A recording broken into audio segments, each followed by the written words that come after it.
Hello friends, कैसे हैं आप। ये आपका जो डाटा है बेसिकली लैंड रिफॉर्म्स के ऊपर है। पहले समझते हैं कि की टारगेट क्या है हमारे लैंड रिफॉर्म्स का।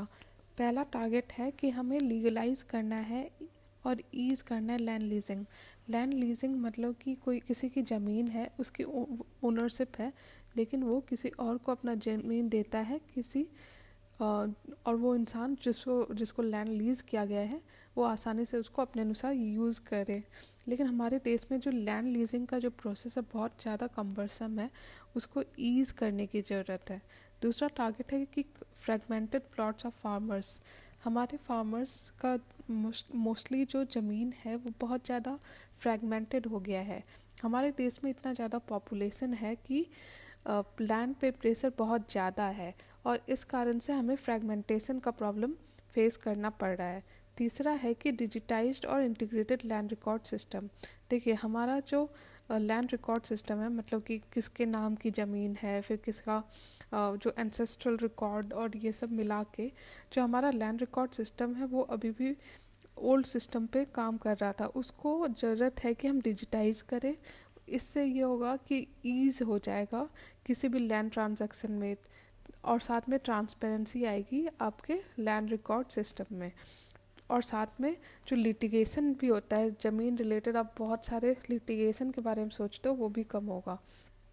चौथा है कि जो एफिशिएंसी है in management of forest land, वो भी हमारा टारगेट है, क्योंकि जो फॉरेस्ट लैंड है वो भी इम्पॉर्टेंट है और उसका मैनेजमेंट सही तरीके से, एफिशिएंट तरीके से उतना ही इम्पॉर्टेंट है इकोलॉजिकल और इकोनॉमी दोनों पॉइंट ऑफ व्यू से। नेक्स्ट पॉइंट है कि हमें ज़रूरत है वेस्ट ऑफ फैलो लैंड को प्रोडक्टिव यूज़ में कन्वर्ट करना। मतलब कि ये जो ज़मीन है ये वेस्ट है या मतलब यूटिलाइज़ नहीं किया गया है, हमें ज़रूरत है कि उसे प्रोडक्टिवली यूटिलाइज़ करें। नेक्स्ट टारगेट है कि हम स्ट्रेंथन करें प्रॉपर्टी राइट्स, स्पेशली जो कम्युनिटी राइट्स हैं, जैसे कि फॉरेस्ट लैंड हो गया उस पर। तो क्योंकि जो ट्राइबल कम्युनिटीज़ है उनका भी उतना ही हक है हमारे ज़मीन पे जितना हमारा। अगर डाटा देखें इस बारे में जो आप कोट कर सकते हो आंसर में, वो है पहला कि हमारा ज़मीन का एवरेज साइज अगर देखो पॉपुलेशन वाइज तो वो है आपका 1.15 हेक्टेयर। उसी तरह अगर नॉन एग्रीकल्चर यूज़ में जो ज़मीन है वो सिर्फ 10% से कम है, जो कि हम नॉन एग्रीकल्चरल यूज़ करते हैं। बाकी जो 90% है वो एग्रीकल्चरल या एलाइड एक्टिविटीज़ के लिए यूज़ होता है।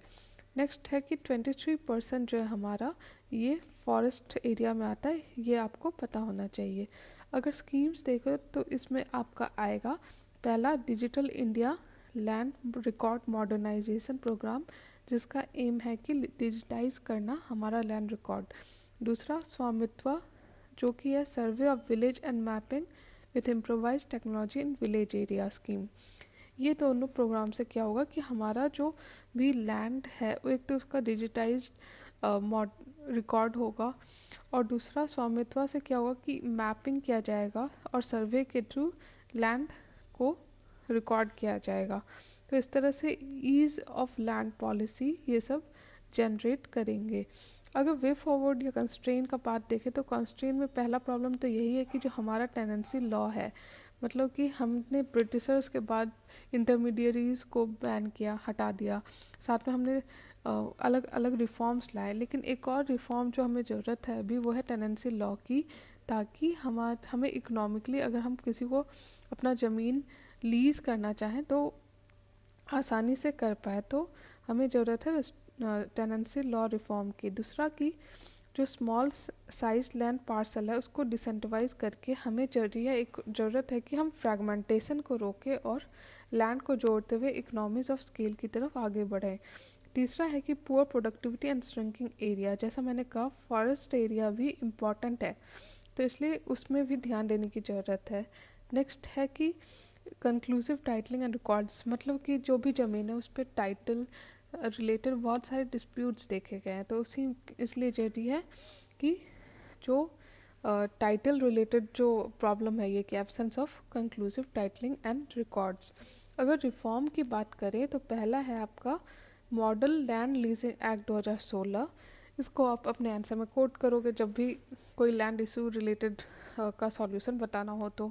दूसरा कि हमें ज़रूरत है कंसोलिडेशन, जैसा मैंने कहा कि फ्रैगमेंटेशन है बहुत ज़्यादा।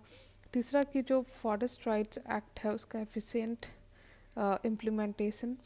चौथा कि आपको अपडेट और मॉडर्नाइज करने की ज़रूरत है लैंड रिकॉर्ड। पांचवा कि पब्लिक प्राइवेट पार्टनरशिप। एंड छठा, लैंड को एक रिसोर्स की तरह यूज़ करना टू फिनांस अर्बन डेवलपमेंट, मतलब कि म्यूनिसिपैलिटी टैक्स के थ्रू या अलग अलग यूसेज चार्जेस कोई डाल के अर्बन डेवलपमेंट में भी आपका हेल्प होगा। तो इस तरह से हमने समझ लिया लैंड रिफॉर्म्स। Thank you.